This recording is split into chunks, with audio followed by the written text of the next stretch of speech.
Alors, merci beaucoup. Je voudrais déjà remercier les organisateurs de ce colloque de me donner la parole, de pouvoir parler d'une expérience vécue au mois de mai dernier concernant le colloque de restitution sur la place de la coutume à Mayotte. Alors, je vous présente assez rapidement le plan de présentation. Donc, je vais partir du cadre de recherche en contexte, puis parler des éléments théoriques, puis j'aborderai quelques éléments en lien avec les objectifs de cette communication, la démarche méthodologique, puis j'évoquerai quelques résultats avant de conclure. Alors, il faut dire qu'entre le 31 mai et le 1er juin 2022, plusieurs chercheurs, pour la majorité venus de la Réunion et de la France métropolitaine, se retrouvent à Mayotte dans le cadre du colloque de restitution des travaux de recherche sur la place de la coutume à Mayotte. Commandité par le ministère de la Justice, exécuté par des chercheurs à travers des recherches sur le terrain, la restitution se déroule devant un public hétérogène. Chercheurs, population locale, autorités préfectorales, de la justice, les dignitaires de l'autorité locale, à l'instar des cadis. Ce type d'initiative s'inscrit dans le principe de la communication scientifique et technique sous le pendant de la vulgarisation. Surtout si on prend le fait pour les chercheurs de se livrer à l'explicitation des savoirs à des noms scientifiques. Dans le cas du colloque évoqué, le dispositif se rattache à la dimension dialogique, ouvrant ainsi une discussion entre les chercheurs et la population locale. Le 101e département français, bien que faisant partie du même espace géographique commun, présente quand même des disparités. Je fais allusion ici à Mayotte.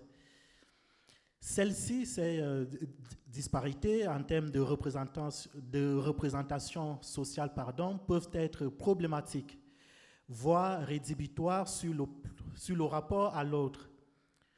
Le colloque de restitution sur les travaux de recherche sur la place de la coutume à Mayotte a donné lieu à des discours et des formes d'interaction relatives au conflit.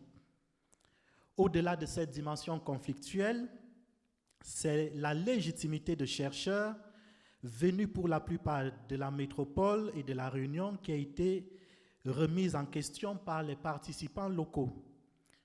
L'expertise, par conséquent, fait l'objet d'une controverse de la part des participants, population, cadis, responsables pédagogiques, etc.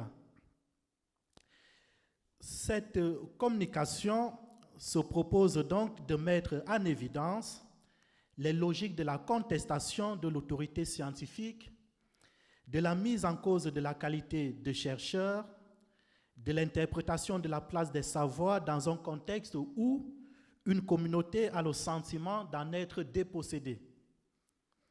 Ce qui suggère une posture de repli, de polémique, voire de ressenti basé sur un fond de colonialité ou de néocolonialité des savoirs. Cette recherche explore également les modalités de construction d'une légitimité dans les mondes indiano-océaniques où les cultures, représentations et constructions sociales sont de plus en plus influencées par des codes sociaux, les pratiques religieuses, les us et coutumes propres à chaque communauté. À partir donc d'une approche des sciences de l'information et de la communication, cette recherche se situe dans la continuité des travaux questionnant le rapport science-société, à partir des stratégies discursives à l'œuvre en référence à des procédés de légitimation ou de délégitimation.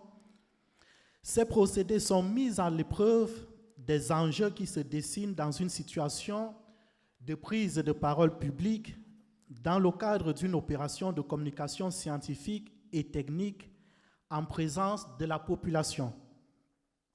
Se joue donc à ce niveau une sorte de conflictualité polémique des discours en rapport avec des formes d'affirmation de l'expertise savante entre chercheurs et population, dont les prises de parole peuvent être influencées par les acteurs de la société traditionnelle mahoraise, à l'instar des Kadis. Alors, à Mayotte, les Kadis constituent des acteurs centraux de la société. Ils sont considérés comme juges et dépositaires du droit coranique traditionnel. Ils sont généralement consultés pour la rédaction et l'enregistrement des actes d'état civil et pour le règlement des litiges sur des questions de propriété, de divorce, etc. Il en est de même des Fundis qui se revendiquent détenteurs de savoir dans un domaine précis. Le Fundi, c'est le maître, c'est celui qui sait. On lui doit un respect profond et illimité. Il a un savoir-faire reconnu. Ce qui lui confère, donc ce qui confère au Fundi, une reconnaissance incontournable par ses pairs et par la population. Appréhender donc les logiques d'acteurs à l'œuvre revient à saisir les enjeux que révèle l'exercice de la publicisation, de l'information scientifique, voire de la diffusion des savoirs à travers le colloque de restitution des travaux de recherche sur la place de la coutume à Mayotte. L'éclairage théorique s'inspire enfin des travaux examinant de manière critique les formes de publicisation scientifique, à l'instar de la vulgarisation auprès du grand public, et surtout le modèle dialogique qui suppose une mise en discussion publique de thématiques et préoccupations portant sur les sujets scientifiques entre une pluralité d'acteurs sociaux et visant à produire une décision, sinon une concertation engendrant des effets politiques. Et je me réfère là aux travaux de Cyril Baudin. En nous appuyant sur le colloque de restitution des résultats sur la place de la coutume à Mayotte, nous souhaitons mettre en évidence les rapports entre science et société, chercheurs et régime de légitimation du grand public. Le cadre de présentation du dit colloque constitue un terrain d'observation permettant de saisir les logiques de prise de parole et les registres discursifs à l'œuvre, les interventions publiques, les jugements posés par les uns et les autres en direction de chercheurs scientifiques et ceux du grand public. De par sa composition, le colloque de restitution des recherches sur la place de la coutume à Mayotte était essentiellement constitué pour la plupart de non-scientifiques, cadis, population, société civile, représentation de l'administration, de l'État, etc. Le principe est plutôt ici à la science qui va vers le grand public, à travers la modalité de la science hors les murs dans une perspective de restitution et de vulgarisation d'un travail de recherche scientifique commandé par le ministère de la Justice et en direction de la population mahoraise. Dans le but de problématiser le rapport science-société, il convient d'analyser et de rendre intelligible l'appréhension qu'a le grand public de la science, des chercheurs et de leur démarche scientifique de manière générale. Cette recherche menée a posteriori du colloque surmentionné se présente comme un exercice réflexif. Afin de la situer à équidistance de la subjectivité, nous envisageons une distanciation objectivante en inscrivant le propos dans le champ disciplinaire des sciences de l'information et de la communication. Cette étude aborde également, à partir de la disqualification délégitimante des chercheurs venus de la Réunion et de la France métropolitaine, la problématique du lien avec les études décoloniales, lesquelles permettent de recentrer les discussions sur la production des savoirs locaux à partir des acteurs locaux eux-mêmes, donc des Mahorais et des Mahoraises. Cette recherche, elle envisage également de discuter provisoirement des conditions et des aspects de légitimation épistémique dans un espace scientifique potentiellement en friche entre guillemets, comme celui de Mayotte. Alors, au vu de tous ces éléments d'ordre contextuel, théorique et méthodologique, quels sont les résultats auxquels nous sommes parvenus à partir de cet exercice réflexif? Je dois dire que déjà, lors des différentes présentations, les chercheurs ont eu recours à l'explicitation du protocole expérimental de la recherche et à l'éthos dit, processus expérimental, et éthos dit, qui ont été largement critiqués par la population locale.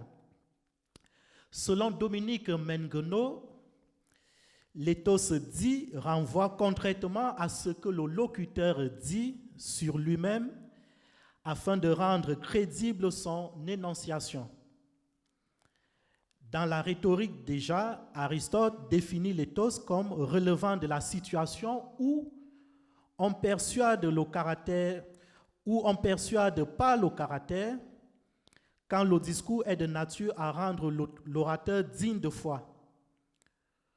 Pour le ou la chercheur, le principe de persuasion passe indéniablement par la démonstration du cheminement de la recherche, surtout dans le cadre d'une opération de communication de l'information scientifique et technique en présence du grand public. Dans le cas spécifique du colloque de restitution des travaux de recherche sur la place de la coutume à Mayotte, chaque chercheur a procédé par le dévoilement du protocole de recherche, présentation de la démarche, aspects en lien avec le cheminement méthodologique, éléments de constitution de terrain de recherche, etc. Il s'agit ici d'un ensemble de prédicats expérientiels prouvant le caractère sérieux, vertueux, voire même compétent. Je m'appuie là notamment sur les travaux de Dominique Mengono. Au-delà donc de ce caractère pédagogique, dans le sens de la vulgarisation, parce que la vulgarisation s'accompagne également de la dimension pédagogique, un tel exercice communicationnel s'appréhende comme relevant de la volonté de crédibiliser le travail de chercheurs dans les actes de prise de parole publique. Luc Boltanski et Laurent Thévenov soulignent que, très souvent, dans la mise en récit de leur activité et pratique, des chercheurs ont recours à des mises en récit particulières, lesquelles participent conséquemment à la justification de leurs actions aux yeux des autres acteurs sociaux. Dominique Mengono souligne pour sa part, pour aller dans le même sens, que les idées suscitent l'adhésion du lecteur parce que la manière de dire implique une manière d'être. Malgré le statut décliné de chercheurs se présentant parfois auprès du public profane comme le clerc de la société et l'exposition de la démarche de collecte de données, des tensions se sont ainsi repérées lors de l'exercice de questions-réponses au cours du colloque de Mayotte. Les premiers griefs au travail des chercheurs, tels que formulés par le public profane, concernent la dimension inclusive, voire co-constructive de la recherche. Des critiques se sont formulées sous forme de questions partagées par l'ensemble de la population locale. présente dans l'amphi de présentation des résultats de la recherche. Je vous ai mis là quelques questions que j'ai essayé peut-être de reformuler. Donc, qui a été associé à la recherche? Vous avez consulté qui a été interrogé? Combien de personnes avez-vous interrogé? Comment pouvez-vous prétendre à la représentativité? Ce sont là quelques extraits des questions posées par les participants. Le cas de figure à travers ces différents questionnements montre ici une dimension polémique des acteurs qui revendiquent une certaine légitimité. Ici, je fais référence à des acteurs non universitaires. En effet, bien qu'elle se veut centrer sur la rigueur de l'énoncé, se basant sur des protocoles rigoureusement établis et des prérequis soigneusement exposés, dès le départ par des chercheurs de la Réunion et de la France métropolitaine, la communication des résultats de la recherche sur la place de la coutume à Mayotte ne convainc guère la population locale.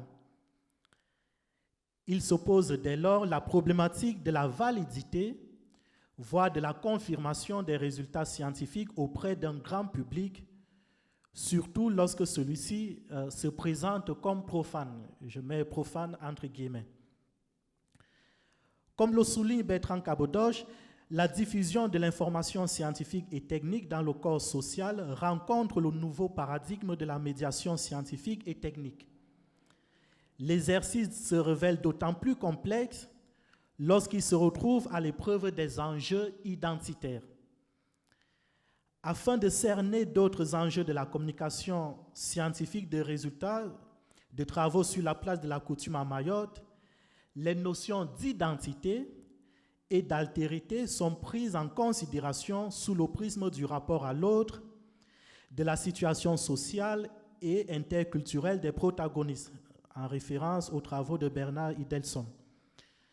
Je m'en vais à présent vous parler justement de la disqualification délégitimante des chercheurs à partir de la question identitaire. Malgré le statut décliné de chercheurs se présentant parfois auprès du public profane comme le clerc de la société, et alors, je pense que je me suis mêlé les pinceaux. Alors, je vais vous parler justement de la disqualification délégitimante des chercheurs à partir de la question identitaire. Alors, les considérations de la parole scientifique et des chercheurs dans leur rapport à la légitimité auprès du grand public connaît des mutations depuis des années. S'il suffisait hier que la science s'explique sur ses travaux pour vaincre l'obscurantisme et emporter l'adhésion, ce n'est plus vrai de nos jours. En référence aux travaux de Bertrand Cabodoche. L'équation se pose maintenant en termes de risque et d'utilité.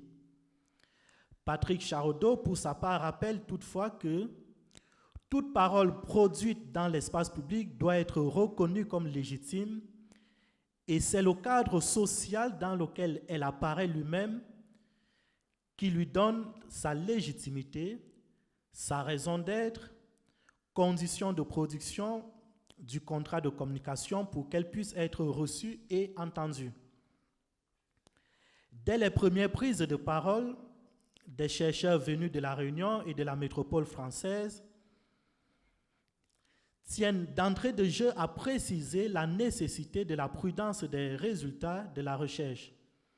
Par ailleurs, les acteurs scientifiques expriment le fait d'avoir conscience que la légitimité de chercheurs ayant mené la recherche dans le cadre de la commande ministérielle sur la place de la coutume à Mayotte peut être remise en cause sous le motif qu'aucun ne serait né à Mayotte. Malgré ces précautions discursives, la population locale n'a pas hésité à dénoncer la logique d'une construction des savoirs locaux, excluant les acteurs et chercheurs locaux. Les discours émis mettent en relief une forme d'impérialisme scientifique engagé par des chercheurs venus de La Réunion et de la France métropolitaine. Ainsi, dans les prises de position, certaines phrases tendent à le confirmer. Je vous ai mis quelques extraits là. Vous êtes venus d'ailleurs, on voit des chercheurs d'ailleurs, la délégation est constituée de Réunionnais, de Français, mais combien de Mahorais? Et ça dit qu'un Mahorais ne pouvait pas mener une telle recherche, etc. Les énoncés ont ici une charge critique. Au-delà de la controverse, le discours prend une connotation identitaire forte. La charge porte sur la dénonciation d'une forme de perpétuation du système de domination, sentiment exprimé par la population locale. Le système colonial de production des savoirs est ainsi en perpétuation à travers cette modalité de conduite de la recherche qui n'inclut pas la population locale. De même, la revendication de l'intégration des chercheurs mahorais dans ce dispositif de recherche est plus en lien avec des aspects d'ordre identitaire. En effet, la compréhension des faits, leur explicitation et la valeur accordée peuvent et doivent ainsi s'opérer par des acteurs bénéficiant d'une légitimité socio-culturelle. Une production de savoir menée, voire réalisée par des acteurs étrangers au terrain, est dénoncée si tant est qu'elle s'impose comme ce qui doit être. La non-participation des populations locales au processus de production des savoirs sur la place de la coutume à Mayotte s'appréhende en effet comme une colonialité du pouvoir. Le déplacement de chercheurs de la Réunion et de la France métropolitaine peut ainsi apparaître comme une opération de civilisation des savoirs produit à partir d'un centre, ici l'Hexagone. Ce d'autant plus que pour les populations locales, les résultats du colloque allaient faire l'objet d'un adoubement par le ministère de la Justice en ce qui concerne les réformes juridiques en lien avec le statut particulier dont bénéficie Mayotte. La dimension identitaire des chercheurs ayant produit une recherche sur la place de la coutume à Mayotte, sans nécessaire prise en compte de la population locale, tel que cela est ressorti lors des échanges, peut être ainsi interprété comme une forme de résistance face à un système. La vision plus universelle des chercheurs de la Réunion et de la France métropolitaine ne s'accommode pas comme relevant d'un progrès, surtout dans une société colonisée et où la départementalisation récente n'a que 11 ans. La production des savoirs dans ce contexte apparaît comme une violence épistémique, selon les termes de Walter Mignolo. Ce d'autant plus que la perception, l'interprétation des faits sont plus ou moins influencées par le rapport du chercheur à sa culture de référence. Alors, je m'en vais à présent vous parler du dernier aspect des résultats de cette recherche, donc, concernant la question des critiques impertinentes ou pertinentes de la science par les non-scientifiques. La science est souvent revêtue d'un caractère clérical, c'est-à-dire d'une dimension sacrée, non discutable, non contestable par les non-spécialistes. Le ou la chercheur dans l'espace public est revêtu d'un statut qui lui confère une certaine légitimité, un statut d'acteur produisant des connaissances sur les phénomènes sociaux. La science peut ainsi être critiquée par des acteurs ordinaires, voire des non-scientifiques. En tout cas, c'est ce qui émerge à partir des observations du colloque de Mayotte. Il s'agit ainsi d'un exercice de subversion, donc cet exercice de critique, qui s'inscrit dans une logique d'inversion de l'autorité scientifique jadis établie. En effet, le rapport science-société est en pleine reconfiguration quasi permanente dans l'espace public. le monopole de l'expertise scientifique est régulièrement remis en cause par les pairs eux-mêmes. En France, par exemple, lors du début de la pandémie de Covid-19, le professeur Didier Raoult est devenu une figure scientifique controversée après avoir défendu l'idée d'un traitement de coronavirus à partir de la chloroquine. La spécificité dans ce cas témoigne du fait de la remise en cause de l'expertise scientifique de Didier Raoult provenant plutôt du milieu médical et plus précisément de ses pairs qui contestaient ses avis sur le protocole à mettre en œuvre dans la lutte contre la crise pandémique de Covid-19. La contestation de la science et de manière générale de l'activité scientifique intramuros n'est pas exclusive. Elle est opérée également par des acteurs non scientifiques, tels qu'on l'a observé lors du colloque de Mayotte. Surtout lorsque les enjeux des résultats de la recherche se révèlent déterminants pour la condition sociale, juridique et existentielle des acteurs. Dans le cas des échanges vifs et polémiques lors du colloque de restitution des travaux de recherche sur la place de la coutume à Mayotte, c'est de l'avenir de l'article 75 de la Constitution française qui confère un statut particulier aux Mahorais qui constituait un véritable enjeu. Ce d'autant plus que les conclusions et recommandations du dit rapport peuvent faire l'objet d'une transmission au ministère de la Justice qui, le cas échéant, peut amender le statut particulier sur la base de données issues d'un travail de recherche sur le terrain. Les formes d'intervention et de prise de parole publique par les non-scientifiques se révèlent comme des logiques accusatrices ou de la volonté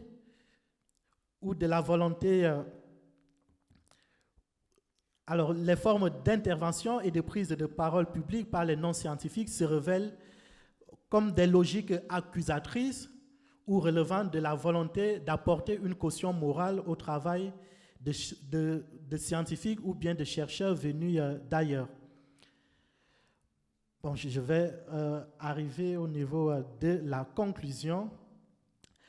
Alors, nous pouvons dire, sur la base du colloque de restitution des travaux sur la place de la coutume à Mayotte, que voilà, l'opération de vulgarisation scientifique a été marquée par la remise en question de manière permanente de l'autorité scientifique. Une remise permanente de cette autorité scientifique par des acteurs non scientifiques. On peut également relever que les prises de parole critiques se sont jouées ici, voilà, des formes d'éthos des acteurs engagés dans la disqualification de chercheurs, parfois à travers des attaques ad hominem. Et qu'est-ce qu'on peut dire d'autre en termes de conclusion? De mon point de vue, on peut également voir que ce colloque participe à la reconfiguration en quelque sorte des rapports entre science et société et qu'il met également en évidence la manière dont les acteurs non scientifiques peuvent, dans un cadre précis, apporter une critique plus ou moins pertinente au travail de chercheurs. Je vous remercie de votre attention et je pourrai revenir sur certains aspects lors des questions-réponses. Et vous avez là quelques photos voilà, de ce voyage d'immersion. Je vous remercie.